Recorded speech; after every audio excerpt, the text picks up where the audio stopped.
may kapalit. Good morning. I'm Angelo Castro III. I'm Angela and we are the Castro. Paunti-unti na batapos taon ay lumalabas ang tunay na ugali. Kalimutan ko. Uy, nagbabalik yung Christmas tree natin. Kahapon kasi nawala siya. Tinanggal ni Angel kahapon yung tree. Hindi, nakalimutan natin ilagay. Tinanggal may mo nanghiram ata. Kung 23, nandyan na yan Kaya nga sabi ko. Sabi ko, tinanggal mo kasi diniligan mo eh. Ay, ganun ba? Sabi ko sa'yo, ba't mo dinidiligan ng Christmas tree? Eh, hindi naman dinidiligan yan. Ganun ba? Ganun. Sige. Oo. Oh, Merry Christmas pa rin. Hoy, Merry Christmas everyone. 26. May mga tira pa ba sa sa inyong mga... Nakapag-init na ba ang lahat? Oo. May nagtutubig na graham at saka na Fruit salad. Oo. May frozen pa ba na macaroni na nagkamali at naglagay. Ganon. Pero syempre nakatutok pa rin tayo dun sa ibang parts of the Philippines na inulan, binaha dahil pa rin sa shear line, 'di ba? Like in Quezon, in Laguna, yun yung mga areas na binaha din. Oh, ito sa rainy, 24 and 25. But thank you Lord that we're still here.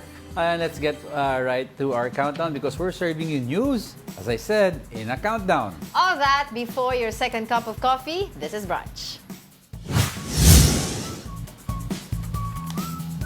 Let's start our countdown with interesting Christmas celebrations. Cities around the world celebrated Christmas in fun, interesting, and quirky ways.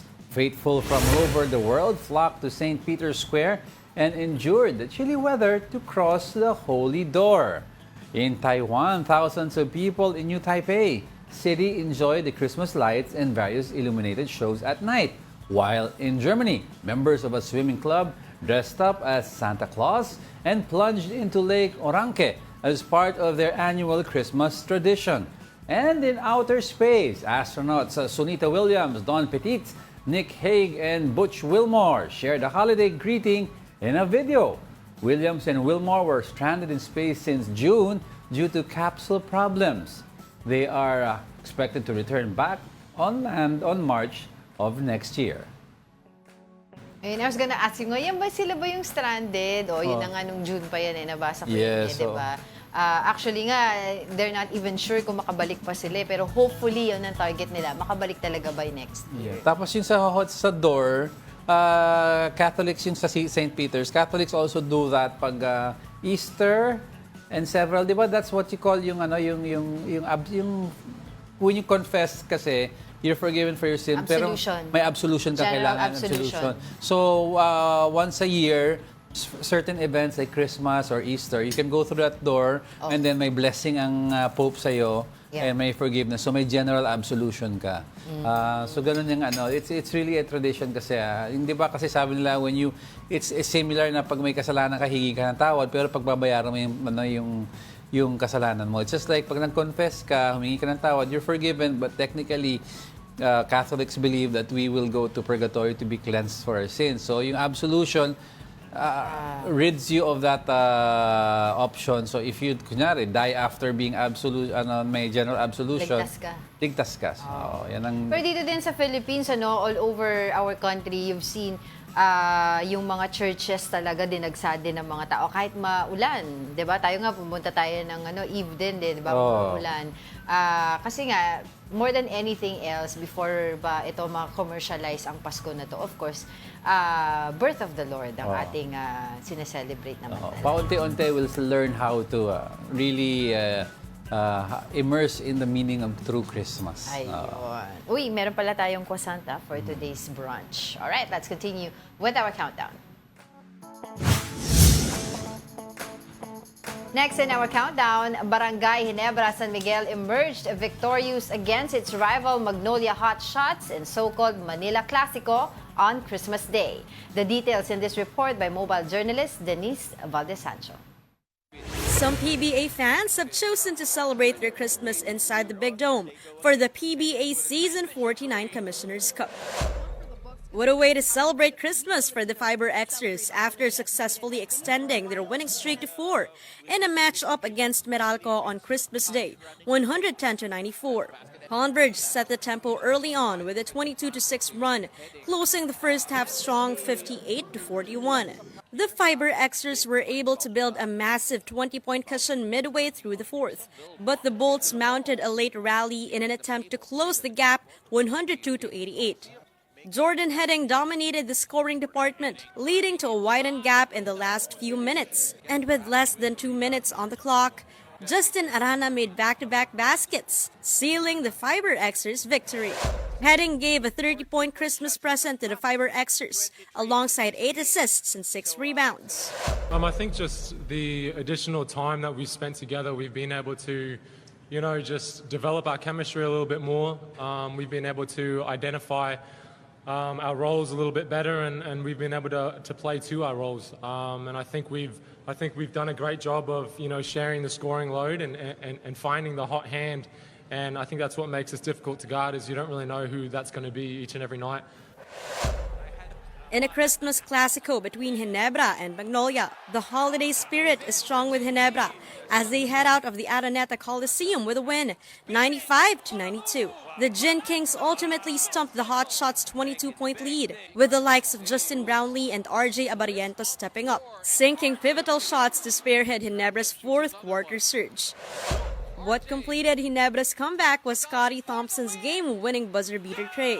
Abarientos took home the player of the game title after his huge 20-point scoring together with 5 assists. In their post-game conference, head coach Tim Cohn applauded the guards' efforts, especially after coming back from the first half.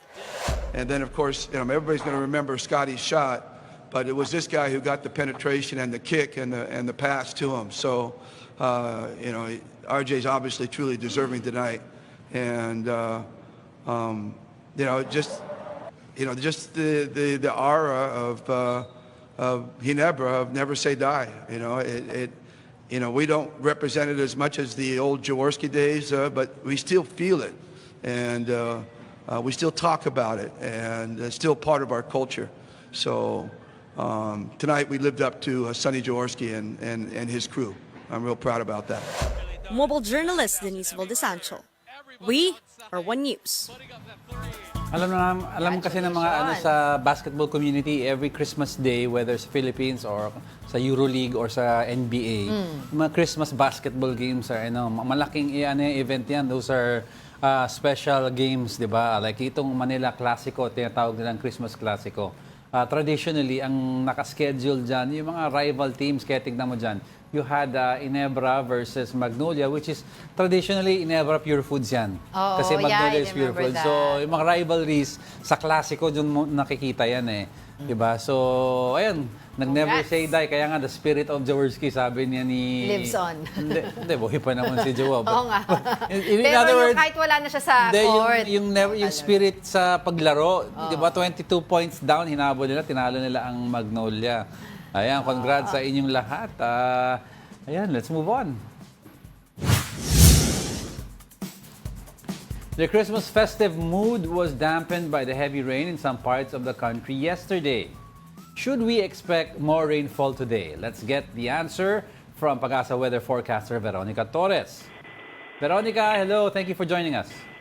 Hello, good morning to you and to all of our audience. So currently, the Intertropical Convergence Zone or ITCZ is affecting Mindanao. Meanwhile, northeast monsoon is affecting northern Luzon. For Mindanao and Palawan, we're expecting cloudy skies with scattered rains and a thunderstorm due to the Intertropical Convergence Zone. For Cagayan Valley and Cordillera Administrative Region, cloudy skies with rains is expected due to northeast monsoon. Better weather is expected over the rest of the country, where in Ilocos region, isolated light rains is possible, and for Metro Manila and the rest of the country, chances of localized thunderstorms is not ruled out. For today, we don't have any gale warning hoisted over any parts of the country, but be careful to those who will be sailing over northern Luzon, because the coastal waters there will be rough. Also, be careful for those who will be sailing over the rest of Luzon and the eastern section of Visayas and Mindanao, because the coastal waters there will be moderate to rough. And that's the latest from Pag-asa Weather Forecasting Center. Veronica Torres reporting. Okay, Ms. Veronica, are we going to be expecting the same weather conditions on New Year's Eve?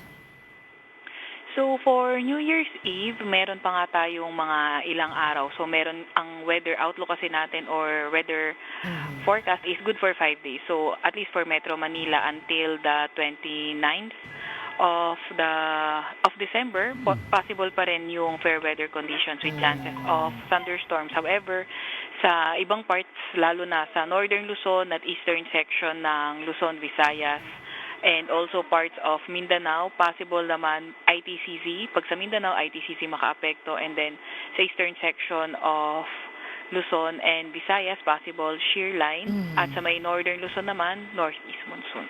Yes, okay. Veronica, we're approaching the end of the year and of course, ang tanong ng marami, may bagyo pa kaya na papasok and nakailan na tayo for the year? Opo, so yung pinakahuli nga natin ay si Romina. So at least at the end of for the next 24 hours, 24 to 48 hours, wala naman tayong na-expect na bagyo. Subalit naman, hindi pa rin natin ruled out kung magkakaroon ng low pressure area. Okay. In layman's term, paki-explain na lang po ulit sa amin, Miss Veronica, yung ibig sabihin ng shear line and of course yung ITCZ na sinasabi mo, mga possible causes nga po ng mga pag-ulan natin in the past few days. Opo, so yung shear line naman, ito yung salubungan ng hangin galing northeast at galing east. So yung convergence area nila nagiging maulan at may mga isolated na thunderstorm. So mainit kasi yung hangin galing east, malamig galing northeast. And then yung intertropical convergence zone naman or ITCZ, salubungan na rin naman siya ng hangin pero ito ay galing northern at southern hemisphere naman. Okay. Yes po. Yes, okay, Veronica, of course, ang tanong ng marami, do we expect yung general climate, yung lamig, bababa ang temperatures in the coming days? Kasi excited din yung mga tao mag-trip sa northern areas. Apo, so tama naman po na patuloy pa rin na mararamdaman yung malamig na panahon dahil nasa amihan season pa rin naman tayo. And then pinakamababang temperatura usually nare-record natin kung hindi January ay first part ng February. And mag-ingat na nga lang sa mga, lalo na kung gusto nilang pumunta sa may silangang bahagi ng Northern Luzon dahil posible magpaulan ang amihan. Pero usually naman magandang panahon naman, malamig na panahon pag around Baguio. Alright, thank you very much, Pag-asa Weather Forecaster Veronica Torres for joining us on the show. Okay, mga ka-brunchies, napanood nyo na ba ang The Kingdom? Now, the much-awaited MMFF entry immediately trended on social media on its opening day. Tickets at some cinemas were sold out as thousands of people lined up to see the movie. The Kingdom stars Vic Soto and Piola Pascual, along with other high-caliber actors and actresses. Don't miss your chance. You have until January 7 to catch the film in cinemas nationwide. Yan, kailangan panoorin na natin yung The Kingdom. Coming up, wala pang New Year, but the Health Department has already reported or recorded cases of firecracker-related injuries. And what did the Defense Department say about China's remarks against the deployment of the Typhoon missile assets? We're just getting started, mga kapatid. More of our top 10 news when Brunch returns. Keep it here on One News.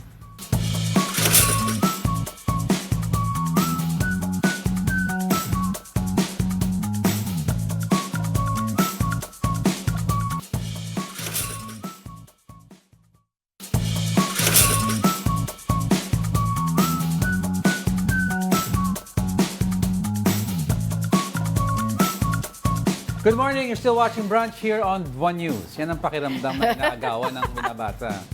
Okay, I learned my lesson. Good morning muna dito sa ating mga regular brunchies, sa ating mga usual suspects na nanonood sa atin through Facebook Live. Batiin ko lang, of course, si Alex Fuentes. We have Ralph Domingo. Okay. Sabi, happy Boxing Day, not the suntukan type, but the gift-giving type. Akala Brunchies, mo. oo. Kinabahan naman Sa ako. London ka, di ba, boxing type. Tapos si ang Pokemon Go, good morning din. Tsaka si Gary Field na nanonood din sa atin. Over at YouTube live natin, of course, Tita Daisy and Tita Yes, Daddy Cancho, always watching. Si Summer Cabrera, Reheat Foods Day, sabi niya ganon. Si RTOL... Anong day? Reheat Foods Week. Actually. Gawin natin week, sakarin na natin. Si RTOL323, good morning brunch to all. Watch and enjoyed Safe House last night. Oo, kahapon. Pinalabas yung Safe House natin with a book Ronald Llamas, Ed Lingao, Andre, and Felix. Pauline. And Pauline Versosa. Ayun. So, good morning and thank you for watching Brunch. And of course, Mother Earth! yung mga regulars natin, of course, si Mother Earth, si Mama yan, of course, si BJ, yung kapatid niya si Yuri, lagi din pala nanonood yan. Si Chef Yuri. Oo, si Hener, si Ate Mina Benales, si Jerry Young, and the rest of our Jessie Mendez family. Jerry Old, wala. Hindi, wala. Wala Na siya. Sino pa ba? Of course, si Tita Esther Abay nanonood sa atin. Alright, let's continue with our countdown.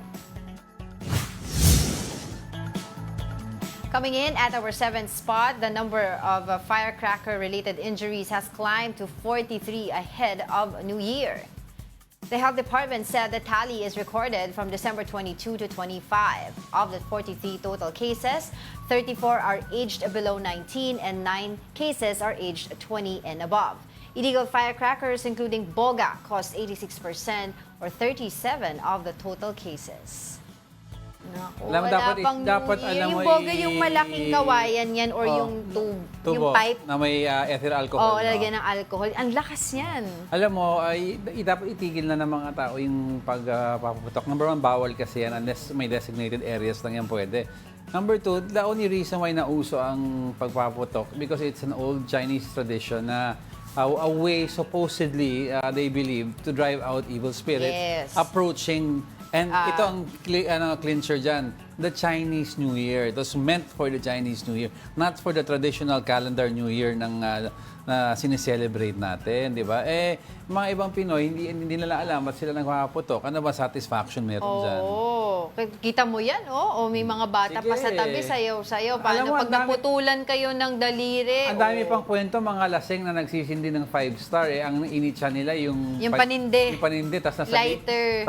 Tapos yung nasa bibig yung 5-star dahil yung Yossi ang tinapon, yung 5-star na sa mouth.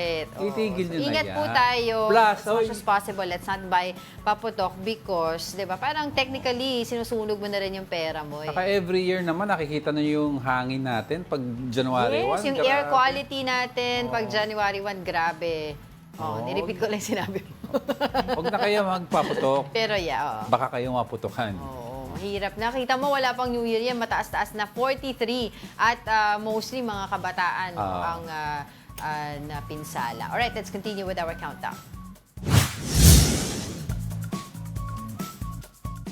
Coming in at our 6th spot are the commuters. Some people are starting to come back to Metro Manila after spending their Christmas back in their home provinces. Let's get the latest on the ground. We have mobile journalist Evan Tarinque reporting to us live from PTEX. Evan, kumusta ang sitwasyon dyan?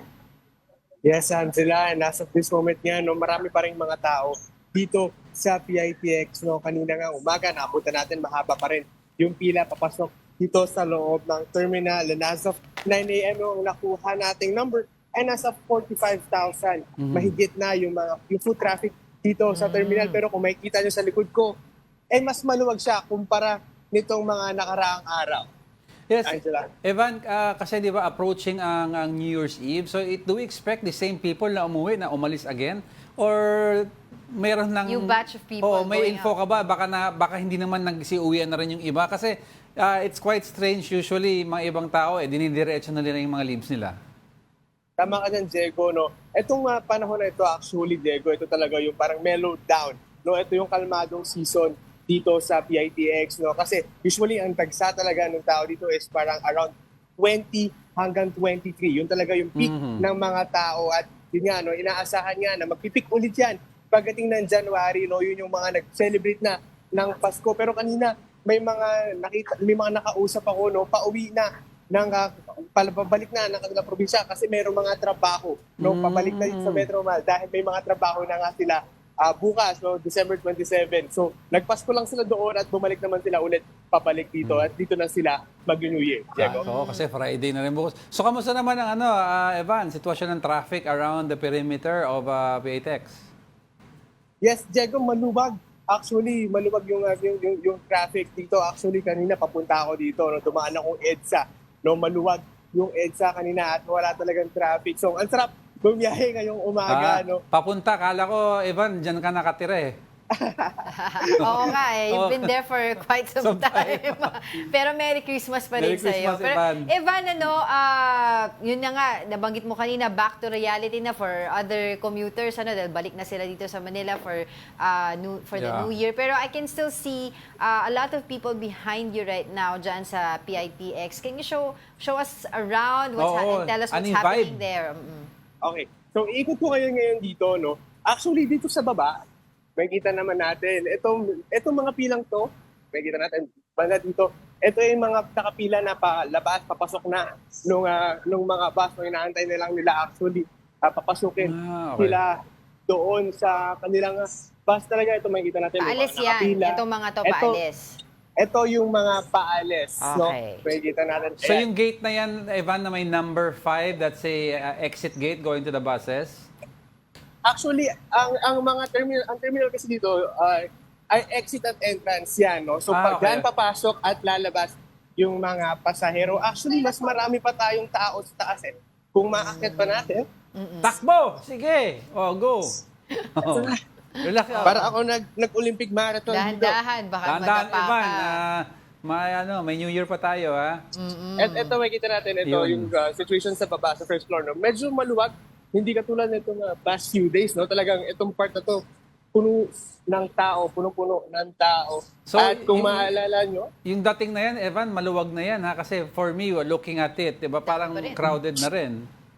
tama ka, this one, medyo maluwag pa to, no, compared nung 23 at nung 24, no, ito makikita natin. If you can remember, Diego, no, last time around, nung nandito tayo, yung pila, nung ticket, yung ticket, lagpasan nga dito sa may fast food chain na ito. Pero ngayon, parang wala na, no? Kanina sinilip natin yung mga ticket booths. No, maluwag na yung ticket booths ngayong araw. At ito nga, no, freely na nakakapaglakad yung mga tao at iilan na lang yung may mga malalaking bag na dala. It's good that you mentioned kanina, no, yung sitwasyon nung 23 and 24 na talagang napakarami ng tao at ang dami ng mga chance passengers at kung tawagin. Pero I was wondering kung meron ba mga pasahero na stranded during that time, 23 and 24 and 25, na nagstay na lang dyan sa PITX na hindi nakakuha ng kanilang mga ticket? Yes, Angela, no, may times, may mga nangyari talaga na gano'n, no, dahil nga, yung iba fully book at yung iba talaga chance passenger na lang yung kanilang hinahabol. May times kasi talaga na, yun nga, no, ang clarification kasi sa atin, in terms kahit na fully book ang isang bus line or on their online, pero pwede pa rin naman daw silang bumili ng ticket, yun nga lang, chance passenger. Pero so far, sa ngayon, wala naman na tayong narinig na stranded talaga ng matagal. Ang nahirapan lang talaga sila is yung pagkuha ng ticket, no, that time around, dahil yun nga, no, yung ibang mga nakausap natin is 5 hours. Sila nakapila doon sa ticket booth para lang makakuha ng ticket, pero at the end of the day nakabiyahe para naman sila. Okay, ang question nito, Evan, is this upcoming 31, may expect pa ba natin na ang dami na lang mag-uuwian ulit sa provinces? And would you recommend na bumili na lang muna sila ng ticket online na lang muna para wala ng waiting game dyan sa terminal? Angelo, actually ito mellow down nga, no? They keep on saying ito yung chance, ito yung panahon na medyo konti yung panahon or konti yung tao dito sa terminal, at laging nga nila sabi na always book in advance, no, para hindi na nga pumila ng ilang oras yung mga tao makauwi lang ng probinsya. Actually kanina may mga nakausap tayo na pauwi naman ng Tacloban, no, kanina alas 7 a.m. pa sila nakapila dito, pero hanggang around 9 wala pa rin sila nakuha ang ticket. So pero sinabihan naman sila na makakabili naman sila ng ticket. Yun nga lang, kailangan nila na mag-antay pa ng ilang oras para lang makakuha pa ng vacant slot sa ibang mga biyahe. Diego. Sige, maraming salamat sa iyo, Evan Tarinque, ang ating mobile journalist live sa PITX. Let's continue with our countdown. Coming in at our top 5, President Bongbong Marcos joins Filipinos in celebrating Christmas. Marcos said celebrations do not need to be lavish as Christmas is about love and giving. Recall that the president ordered agencies to make their holiday parties simple after back-to-back typhoons. Marcos also noted that Christmas is a chance to come home and reconnect with loved ones. Ang Pasko sa Pilipino ay pagmamahalan at pag-ibigayan. Ang Pasko sa Pilipino ay pamilya. Oo, yeah, Alam mo, I tas remember sila, that memo, no, yung announcement matagal na regarding actually. simplicity. Oo. And I think naman in every administration, yun ang sinasabi nila, maging simple, di ba, payak, sa Yeah. paggastos, di ba, lalo na sa mga Christmas party ng mga agencies ng Actually, gobyerno. ang nag-espouse niya sa inauguration was PRRD. If you remember yung inauguration ng PRRD and going to the first sauna, yung catering was toned down. Yes. Oo, to simple finger foods na Pinoy.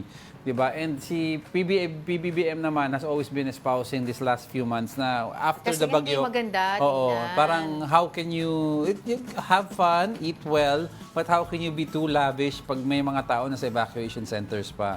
Diba? Sana daw isipin natin yon. Napansin mo si BBM, no? Nabati ko lang kasi laging naka-printed shirts. Oo, recently. Dati kasi solid color siya It denotes simplicity, I think, no? For, Then, kunyari, the last time, he had the plaid shirt, Yes. diba, na red, ngayon it's stripes.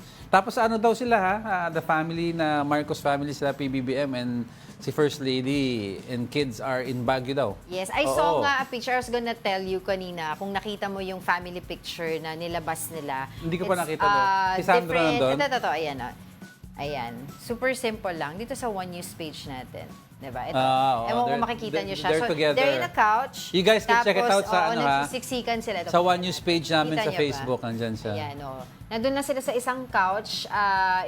If you would compare this from yung mga before pictures nila, yung mga previous pictures nila na nakabihis, naka-formal. Ito, casual lang, smart casual lang. Talagang parang pinapakita yung simplicity na dapat na i-invite.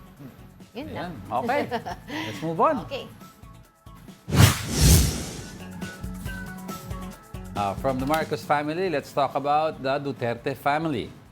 Vice President Sara Duterte and her father, former President Rodrigo Duterte, led the gift-giving ceremony yesterday in Davao City.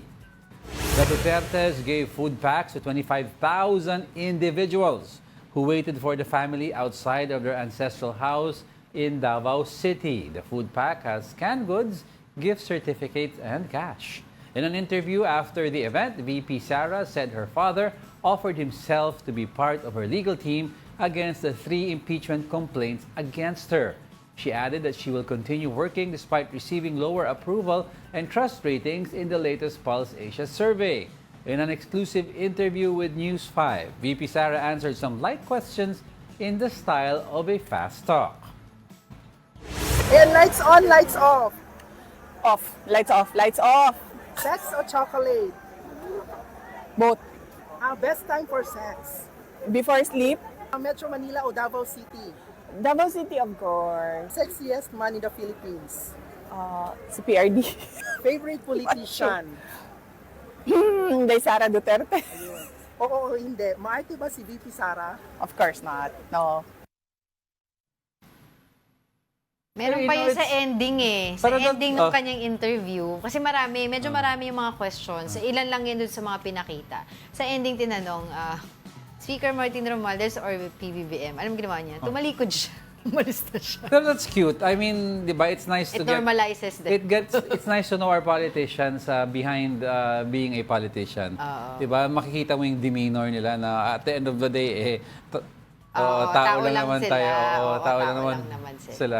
So that was Pero a cute nakita ko one. din si VP Sara, makita mo parang it's completely different yung behavior niya ngayon compared dun sa mga last few months. Oo, nag-tone down si... Ngayon, pero ngayon mas maaliwalas yung mukha niya ngayon, nakasmile siya. Siguro kasi, of course, yung nandun siya sa turf niya, doon siya sa Davao. And she's giving she's interacting. Yes. Actually, in all fairness kasi, yan ang ini-enjoy ng mga Dutertes when they interact with the people sa ground, di ba? Parang si PRRD, kumakain pa ng tuyo yan sa mga sa mga slum areas So that's their that's their That's calling their card. brand. That's their brand.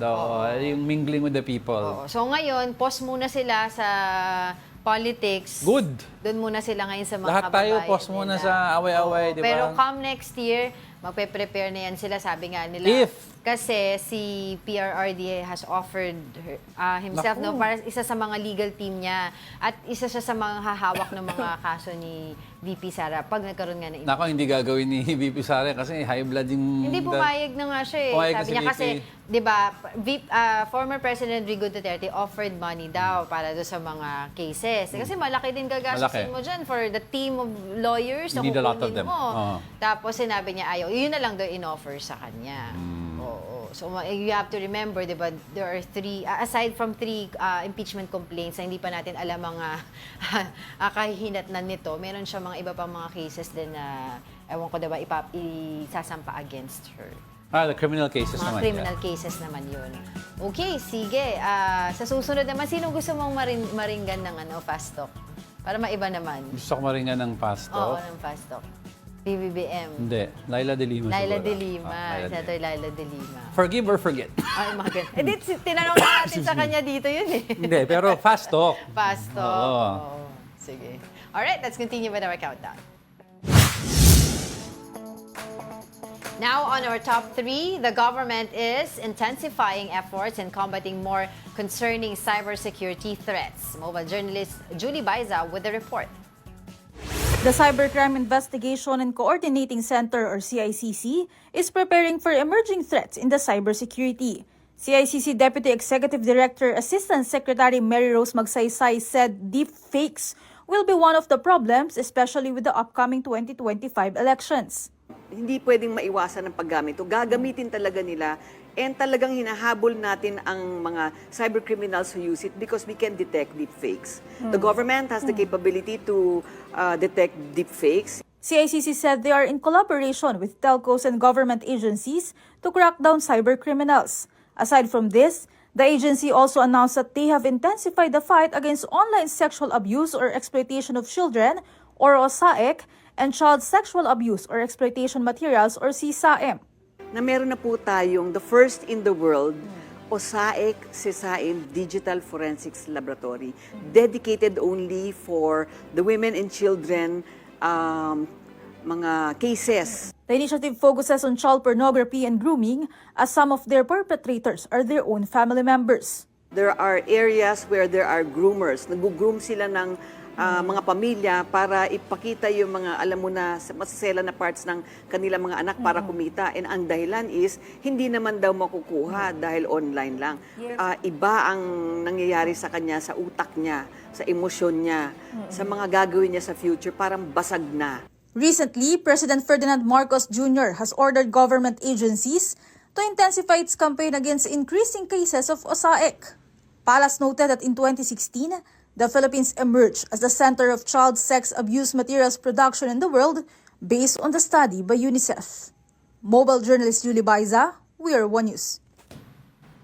Oo, grabe na rin kasi nga talamak ngayon yung mga nangyayari. Iba't ibang Oo. cybersecurity concerns. You have, ayan, yung deepfake. Yeah. You have yung mga child pornography. Tapos you have yung mga scamming, di ba? Yung mga phishing. Yes. Ang dami. Actually, if you take a look at not local statistics but worldwide statistics, a lot of the crimes perpetuated are in nature. They're from the cyberspace, di ba? Online pornography, online trafficking. The trafficking now is done. Transactions are done kasi online already. Online, even yung selling of babies, remember? Selling of We babies, have news even drugs, report about in transaction ng drugs at bayaran ng pera, the movement is no longer physical. Lahat. It's no longer Everything's deposited on, online. everything's sa So that's why we cyberspace. have to be prepared already to have an online, di ba? That's what they're developing in the EU eh. Yes. An online cybersecurity team, di ba? Parang kung meron kang sundalo, may Interpol ka that deals with crimes, Meron ka rin transnational. dapat sundalo, magpupulis sa Oo, cyberspace. pero cybersecurity military ang tawag nila ganon. Yung may alam talaga sa, sa cyberspace. And they're just on their keyboards, day in, keyboard warriors, day in, day out, protecting At saka importante cyberspace. dyan, yung hindi ka reactive. Yung Proactive. dapat unahan mo na kaagad yung mga scammer, yung mga, di ba, alam mo na, think ahead na. O yung mga iniisip At saka, nila na not for gagawin anything, sa cyberspace. di ba, parang suggestion lang. Pero alam ko siguro, alam na nila yan. they should hire also some of the hackers. But that's what they do in Not the white States, in hackers, the ha? US. Yung black hackers talaga. You hire them.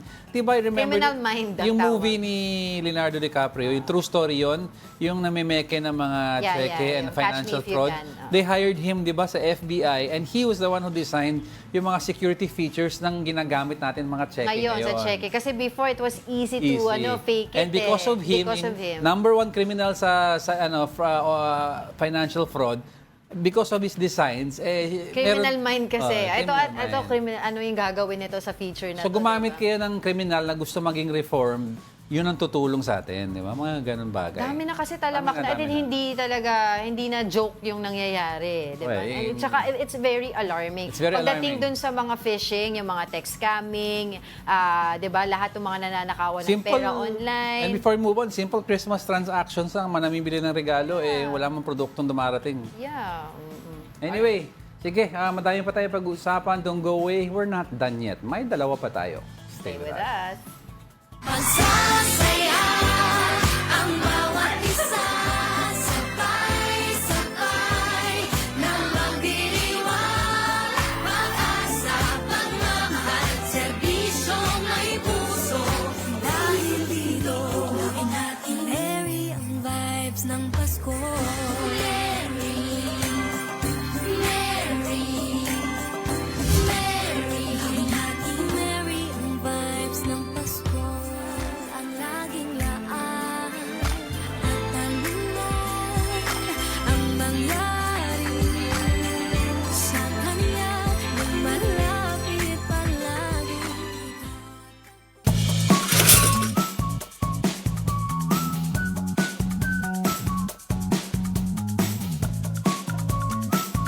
Welcome back. You're still watching Brunch here on the One News. We have croissant. Spell mo croissant. Croissant. Croissant. Croissant. Dapat may ganun pa. Croissant. Uy, ano ba? Kainin natin yung croissant natin. Kailangan Kumain natin kasi ako kainin. kanina ng, nabusog ka? ng ube. Ay, ayan. Oo. Sige. O ano, may babatiin ka ba? Wala eh. Wala? Wala kang babatiin? O sige, go work. Alright. Para makakain. Kaya naman pala. Sige na nga, let's move on.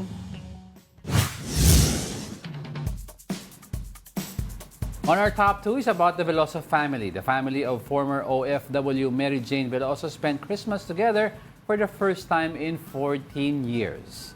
The Veloso family drove from Nueva Ecija to the Correctional Institute for Women in Mandaluyong to celebrate Christmas with Mary Jane. They also brought some of Mary Jane's requested food like pasta and salad. The family's Christmas wish is for the Filipina convict to receive clemency from the president. Yung clemency po na hiningi po namin na buong pamilya po. Sana po ngayong bagong taon po magkasama-sama po kami. Ayan. So, ayan naman yung That's inabangan good. din naman Alam mo, natin na tingnan niya, makasama niya nakakatawa. yung family niya di ba? After 14 years. The last time they saw each other, ang babata pa ng mga anak niya. Ngayon, malalaking... Makikita mo, no, typical Filipino, nakaban, may Nakaban. dalang mga cooler. Ganun talaga tayo, no, mga Pinoy. Kahit saan pa tayo magpapasko, yan ang mga ano natin, basic essentials. Ano, may mga cooler nila, di ba? Nakaban sila, tapos may mga dalang mga Saka ang balita, pagkain. si Mary Jane daw, ang daming... May pa fruit salad. daming pork product na hinahanap. Kasi na-miss dyan siguro. Oo. yun sa ano. So what we're seeing right now is Mary Jane Veloso. It's a file video na ngayon po ay nasa ano. That video was sa the day Sa she correctional, arrived. no? Sa correctional yan. Oo. That's the day she arrived.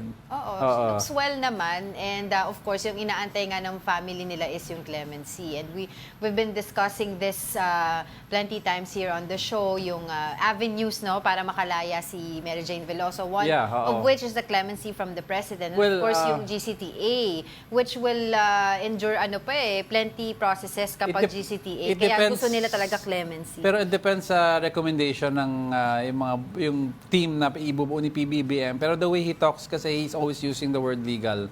So mukhang dadaan to sa parole or good conduct time allowance. Kasi when you're talking about clemency, that's an act of compassion from the president, which he gives usually every Christmas, every New Year.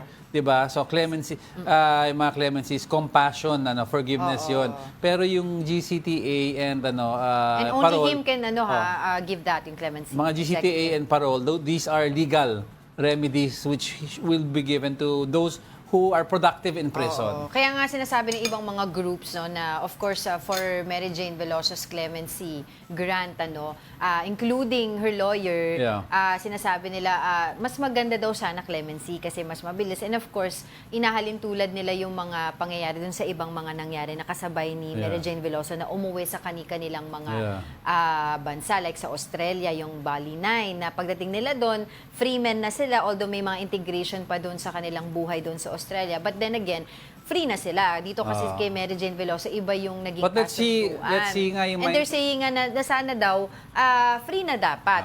Let's see the mindset of PBBM. I agree naman na we take it prudently. Not yung madaliin natin. Kasi inaano nila yung sa sinabi ng Indonesian government na once na nandito na si Mary Jane Veloso, parang the ball is now in the court of the Philippine government. But they also had yung unofficial wishes kung how we'd go about this. So that not to earn the ire of the counterpart natin sa Indonesia, the safest avenue, sabi nila, is for PBBM to have it go through the legal process of our country so that if it's questioned sa Indonesia in the future, hey, this went through the legal process and based on our computations and the documents given from Indonesia, yung productivity niya, I think it's good conduct time allowance is in order. Kasi clemency is in justification yan, is just purely compassion. According to Indonesian courts, they believe she is guilty.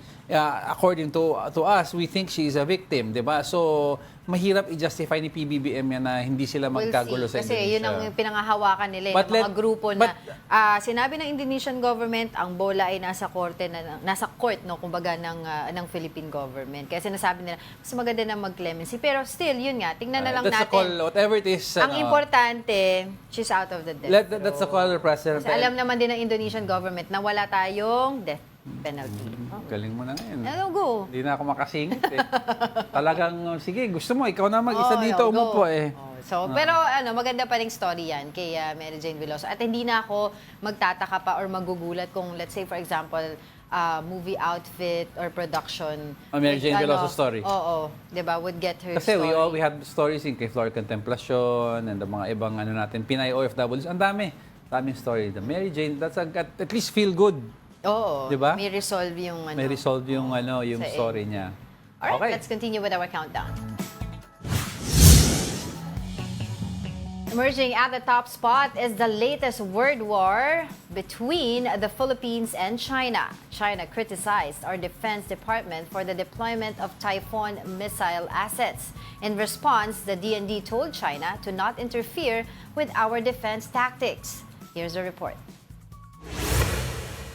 The Chinese embassy has called out the Defense Department for deploying the Typhoon missile assets. This is its response to Defense Secretary Gibo Teodoro's justification of the use of the missiles. He said the usage of these assets were in the context of joint exercises.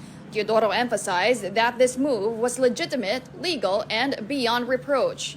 He also slammed the Communist Party of China for continuously building a nuclear and ballistic missile arsenal. But for Beijing, Teodoro's remarks are, quote, an unjust accusation filled with ideological bias based on bloc confrontation and the Cold War mentality. The Chinese embassy is also calling for the Philippines for the immediate pullout of the Typhoon system. For its part, the Armed Forces of the Philippines, or AFP, reiterated its modernization plans in defending our country. In an interview with The Big Story, AFP spokesperson Colonel Francel Padilla told China that no nation should intervene with the Philippine Army's plans. There is no single entity or a foreign nation who can dictate how we would be fortifying our defenses. So kung ano po yung plans natin to fortify our defenses as a nation, wala pong dapat na mag-intervene on how we would be doing it. Padilla also refuted speculations that our modernization projects are for helping other nations, particularly China's targets such as Taiwan. kung ano man po ang modernization projects no na nandyan for the Armed Forces of the Philippines is for the defense of the Philippines. So lahat yan, sir, we're looking at modern warfare and kung ano po yung present na challenges that we are facing, no? And we are actually nag-a-adjust tayo to the modern times. Tama, pakialam nila. Oo nga, pero We're not allowed to modernize. Oo nga, sinasabi ng Chinese Ministry of Foreign Affairs nila, yung spokesperson Mao Ning, sabi niya, the region needed peace and prosperity, not missiles and confrontation. Eh, why do they have Wow. missiles? But why do they have a big army? Okay. Ano So, ba dapat needs- sila lang ba? Oo. And we're just, eto ang coin na term dito ng Philippines under, of course, the Defense Department natin, ay part of our modernization program. Isipin mo, Hag, yan, ganyan ang asta nila, and yet they want us to sit down in a bilateral talk with them. How could you do that? Eh, ganyan, ngayon pa lang ganito na asta nila eh. Ano yung leverage meron tayo? Wala. So when negotiations happen with them, wala tayong pressure whatsoever to put on them para may mga certain specified na request natin na masundan. Yeah. Ba't tayo papakinggan ng China? Now that the Typhoon missile system or assets is within our jurisdiction already, little by little, if we build it up, magkakaroon tayo ng leverage over them. Tsaka sinasabi din naman natin na we don't plan naman to interfere, di ba, outside our sovereignty. So, Alam mo, whatever we're doing right now, para yung sa modernization program natin. And in fact, sabi nga ng DND, through their spokesperson, hindi pa daw ito nababudget sa 2025. And it will take 2 years para maayos itong plan na to purchase a Typhoon missile. Actually, if you take a look at yung yung technical specifics ng Typhoon missile system, in nature, it's very similar sa mga ginagamit ng Israel. Israel kasi tatlo ang layer niya. They have close range, mid-range, and ICBM, long range, di ba? Yung middle range nila is similar to the Typhoon system. In nature, although we can attack, but it's a response missile, meaning pag nakaprogram yan to intercept, the word is intercept. Pag wala naman i-intercept, hindi ma-deploy yan kung yan ang settings natin. So wala dapat ikabahala ang China to use it as an attack missile because it is an intercepting missile. So yung kukunin natin, yung sinasabi mo, yung mid-range ba? Or No, the Typhoon system is mid-range. Mid-range. Kasi meron pa daw silang ilalabas doon, yung after ng mid-range na parang longer pa. That's Hindi ko ICBM. hindi ko alam kung kukunin din natin yan. Pero parang itong mid-range lang. Kasi ang mid-range, yung Typhoon missile system covers some parts of the West Philippine Sea but cannot cover... Ano daw kasi di ba tayo within 200 nautical miles, abot daw to ng 370. Oo nga. Nautical. In other words, nautical miles, some parts of the West Philippine Sea, ang problema, there are some missiles kasi na China has. For example, if we deploy yung ICBM missiles, yung ICBM kasi bumubuka yan. And then it deploys several other weapons, whether it be gas, nuclear energy, in the atmosphere pa lang. Right. So there are some missiles that need to be intercepted malayo pa lang. Hindi abot ng Typhoon yung mga ICBM. So we need longer range missiles that can intercept them sa gitna pa lang. Tsaka sabi nga, di ba, this is for the protection of our floating assets. Oo, kasi ano to sa tubig to, hindi naman to sa... Alam mo, tama kasi, before we go, tama kasi yung Defense Department na if we try to at least man lang be at par with defending an acceptable minimum defense capability, we need at least 10 to 15 ships. Kalawangin na nga yung BRP. We need 10 to 15 vessels, which is expensive. Meron gasolina na kakaibat yan. Meron docking fee na kakaibat yan. If you need, we need also, if you have Navy boats, we need airplanes, helicopters, na meron docking fee na naman. May hangar fee, may fuel fee. So what's the best way daw to defend yourself and to be respected sa region?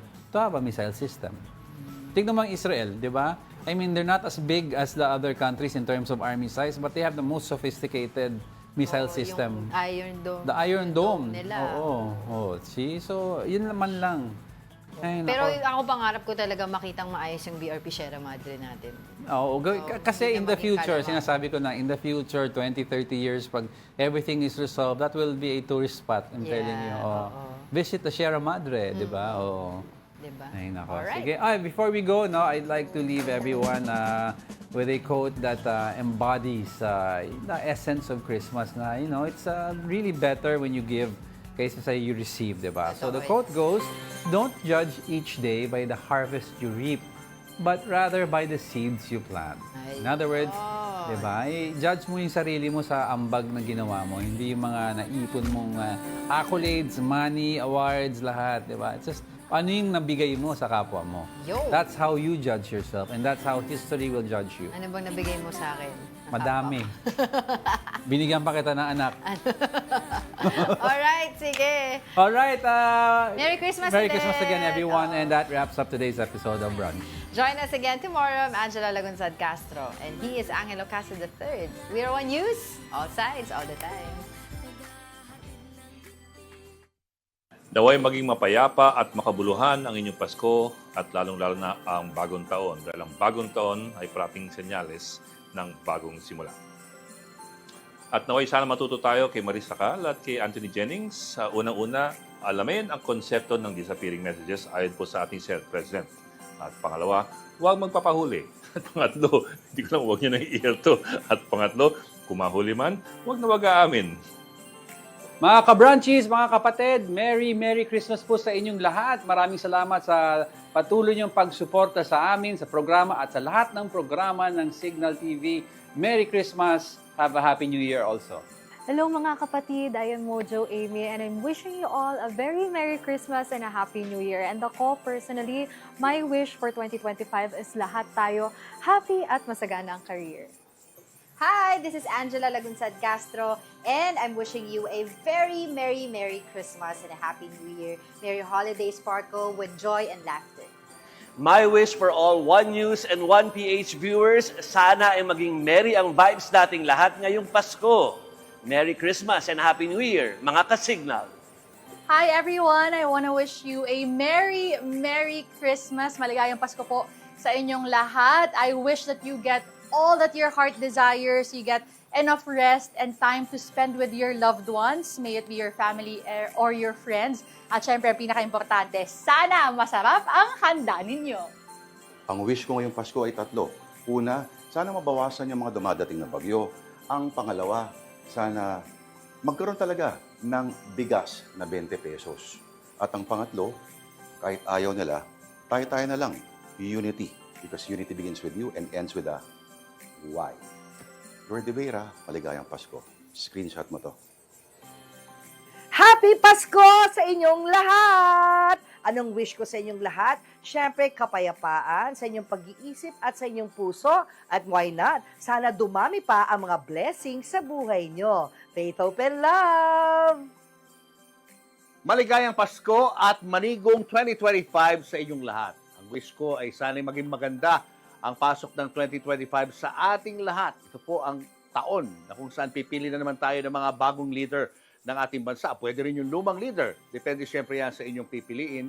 Pero marami na ho tayong mga pagsubok na naranasan nitong 2024. May problema tayo sa West Philippine Sea, may problema tayo sa politika, at marami pa mga issue nangyayari. Kaya sana po sa 2025, mas maging magaan at masaya ang taon para sa ating lahat. Happy holidays mga kapatid! Ako po si mobile journalist Francis Orso and I wish everyone to have a fruitful Christmas holiday season at wish ko rin po, syempre, world peace, lalo na sa dami ng mga nangyayari ngayon sa ating kapaligiran.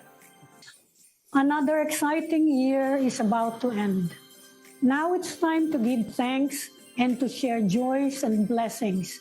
A Merry Christmas to everyone. Hello to all the viewers of One News, One PH, and Signal TV. This is Gretchen Ho, greeting you a Merry Christmas. Sa gitna ng lahat ng gulo sa mundo, sa politika at sa social media, ang aking hiling at ang aking ninanais para sa inyo ay tayo ay magkaroon ng panahon para sa pagninilay, para sa pamilya at panahon para magpasalamat sa biyaya ng nakaraang taon. I wish you a peaceful, joyful, and a very Merry Christmas. Ho, ho, ho!